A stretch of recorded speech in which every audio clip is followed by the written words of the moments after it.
ఆయా ప్రాంతాల నుండి విచ్చేసినటువంటి యువతరమ నవతరమ మీకెల్లరికీ స్వాగతం, సుస్వాగతం. ఈ సమయంలో వాక్యం తీయడానికి రెడీగా ఉండాలి.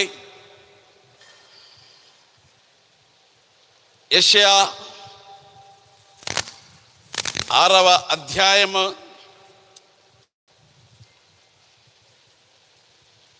12వ వచనం. ఎవరు చదువుతారు త్వరగా?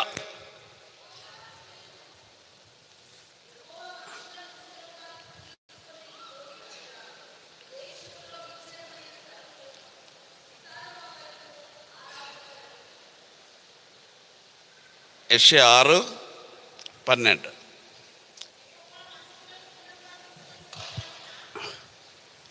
సరే అమ్మ, ఎవరన్నా ఇక్కడికి వచ్చి చదివితే మంచిది.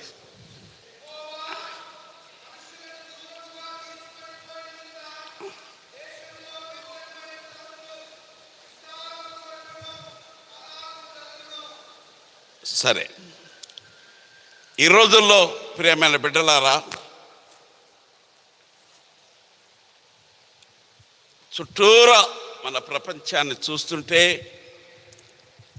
మీ జీవితాలను బలిగొనే అనేక వ్యసనాలు మిమ్మల్ని వెంటాడి చీల్చి చెండాడి మీ జీవితాలను పాడు చేయడానికి ఈ లోకం ఎవరిని మిరింగుతున్నాని గర్జి సింహం వలె సాతానుగాడు యువతరాన్ని మీ జీవితాలను భగ్నం చేయడానికి, పాడు చేయడానికి సాతానుగాడు ప్రయత్నం చేస్తున్నాడు. ఈ సమయంలో ఇటువంటి యవనస్తుల యొక్క కూడికలో ఒక పిల్లవాడు పిలుపు వచ్చింది, బాబు మీటింగ్కి రా, యువకుల మీటింగ్ జరుగుతుందంటే ఆ పిల్లవాడు వెళ్ళి కూర్చున్నాడు. ఆ పిల్లవాని జీవితం యవనుడుగా ఉన్నప్పుడు ఎన్నో శోధనలు ఆయనకు వచ్చినవి. డ్రగ్స్కి అలవాటు పడ్డాడు, త్రాగుడుకు అలవాటు పడ్డాడు, వ్యసనాలు. మీరు ఏ శోధనలు ఎదుర్కొంటున్నారో అన్ని శోధనలు ఆయన అనుభవించాడు.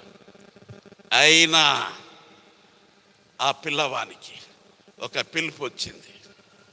అది ఎందుకో తన జీవితంలో అది మధురమైన ప్రేమ ఆహ్వానం ఆ మీటింగ్కి వెళ్ళడానికి. ప్రియమైన బిడ్డలారా, యువతి యువకులారా, మీరందరూ ఈ పవిత్ర దేవాలయంలో మీరంతా కూర్చున్నారు. దేవుని చిత్తం ఏంటో తెలియదు. ఆ పిల్లవాడు అక్కడ వింటున్నాడు, ఆ సభలో ఉన్నాడు, వింటున్నాడు. తన జీవితం అంతా అంధకార బంధురమైనది. కానీ ఆలయంలో కూర్చుండే ఒక అవకాశం దేవుడు ఆయనకు ఇచ్చాడు. అవకాశాన్ని పురస్కరించుకొని అట్లాగే వినయంతో, కృంగిన మనసుతో వాక్యం వింటున్నాడు. వాక్యం అయిపోయింది. సేవకుడు ఒక పిలిపించాడు, ఎవరు నా నిమిత్తం వెళ్ళెదరు. యెషయా 6లో మొదటి 5-6 వచనాలు మీరు చూడండి. నా నిమిత్తము ఎవడు పోవును, నా నిమిత్తము ఎవడు పోవును. ఆ పిల్లవానికి అర్థం కాలేదు, ఎవరు లేస్తలేరు. ఎందుకో ఆ రోజు ఆత్మ ఆ పిల్లవాడిని ఆవేశించింది. ఆ పిల్లవాడు తండ్రి పేరు మోయాలి.